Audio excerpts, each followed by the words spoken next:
Hi guys, welcome back to my YouTube channel. If you are new here, subscribe to be notified as soon as I upload a new solved past paper video with simplified explanations. Don't forget to like and comment. I'll be glad to answer any doubts. Alright, so let's get started. Figure 5.1 is a photomicrograph of a structure found in animal and plant cells. State the name and function of the cell structure labeled A in Figure 5.1. Right, so we can clearly identify that this organelle is a mitochondrion. And its main function, as we all know, is to carry out respiration to release energy.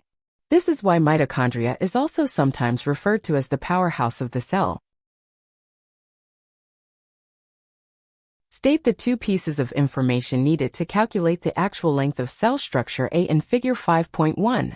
Remember, the formula for magnification is image size divided by actual size. So in order to obtain the actual length, we need the length of the mitochondrion in the photomicrograph as well as the magnification. The actual length of cell structure A is 0.00075 millimeters. Convert this value to micrometers, μm. The formula for converting millimeter to micrometer is multiplying by 1000.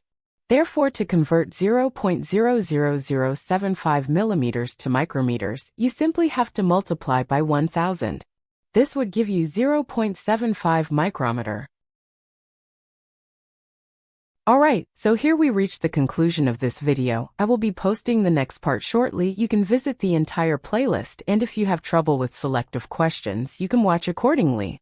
I try to provide detailed but easy to understand explanations so that everyone can follow along and understand the concepts. Thank you for watching. Please like if you found the video helpful and subscribe for more.